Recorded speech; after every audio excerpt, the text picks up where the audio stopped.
श्रीमद् भगवत गीता में भगवान कृष्ण कहते हैं, भगवान कहते हैं, ममई वांशो जीवलोके जीवभूतः सनातनः मनः षष्ठानीन्द्रियाणि प्रकृतिस्थानि कर्षति। इस संसार में जितने भी जीव हैं वे सभी मेरे सनातन अंश हैं, लेकिन 6 इंद्रियों के द्वारा वे सभी इस संसार बंधन में बंधे हुए हैं। तो ये 6 इंद्रियां हैं जो हमें बांधने वाली हैं, जो इस संसार में हमें ग्रसित करने वाली हैं। और यदि इन्हीं इंद्रियों को भगवान की सेवा में लगा दिया जाए तो इंद्रियों को कहा जाता है हृषिक और भगवान को कहा जाता है ऋषिकेश, अर्थात जो इंद्रियों के नाथ हैं, इंद्रियों के स्वामी हैं। तो इंद्रियों को इंद्रियों के स्वामी की सेवा में लगाने से तब ये इंद्रियां हमें परेशान नहीं करती और हम भगवान की सेवा में बड़ी आसानी से लग पाते हैं। तो इसी प्रकार से हमें जीवन पर्यंत अपनी इंद्रियों को, अपने मन को भगवान में आसक्त करने का प्रयास करना चाहिए, क्योंकि इसी से हमारा कल्याण है। आगे वर्णन है,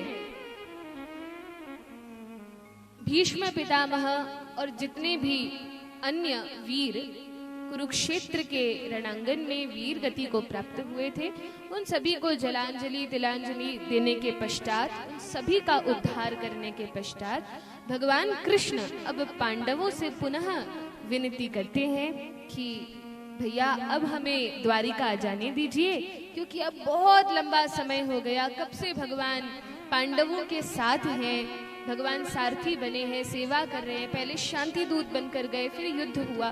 कब से भगवान यहीं हस्तिनापुर में हैं और वहाँ द्वारिका में भगवान के राज्य पाठ है, भगवान की रानियां हैं, पुत्र पौत्र इत्यादि सभी हैं।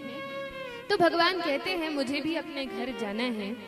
पांडवों ने कहा ठीक है भगवान, जैसी आपकी इच्छा। और वर्णन है, बड़ा सुंदर वर्णन है कि जैसे ही भगवान द्वारिका में प्रवेश करते हैं तो कितना भव्य स्वागत भगवान का होता है। द्वारिका में प्रवेश करने के पहले भगवान शंखनाद करते हैं और शंख बजाकर सभी द्वारिका वासियों को समाचार देते हैं कि हम आ गए हैं। वे द्वारिका वासी तो प्रतिपल प्रतिक्षण इसी प्रतीक्षा में थे कि कब हमारे राजा, कब हमारे महाराज वापस द्वारिका में आएंगे। वे तो प्रतिदिन ही तैयारी करते थे। और आज जैसे ही भगवान ने शंखनाद किया, वर्णन है भगवान शंख बजा रहे हैं तो भगवान के होठ इतने सुंदर हैं, बिंब फल की तरह लाल लाल भगवान के सुंदर भरे भरे होठ हैं। और वह शंख एकदम श्वेत वर्ण का था, मानो कोई हंस कमल धारण किया हो, ऐसी सुंदर वह छवि हो रही थी। उस श्वेत शंख पर लालिमा छा गई भगवान के होठों के माध्यम से। और जब भगवान ने शंख बजाया तो सभी द्वारिका वासियों के हृदय खिल उठे। जब यही शंख भगवान ने महाभारत के युद्ध के पहले बजाया था तो गीता में वर्णन आता है प्रथम अध्याय में, हृदयानि व्यदारयत। जैसे ही भगवान ने शंख बजाया तो जितने कुरु हैं उन सबके हृदय विदीर्ण हो गए, उनके सबके हृदय छिन्न भिन्न हो गए, क्योंकि उनके हृदय कांप गए। द्वारिकाधीश के शंख नाद से जितने कुरु हैं उन सबके हृदय विदीर्ण हो गए, क्योंकि मानो उन्हें समाचार मिल गया कि अब तो धर्म की विजय होगी, अधर्म का शासन नहीं रहेगा।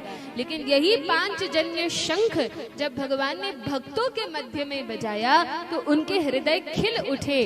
भगवान तो वही शंखनाद करते हैं, भगवान तो वही बात कहते हैं गीता भागवत शास्त्रों के माध्यम से।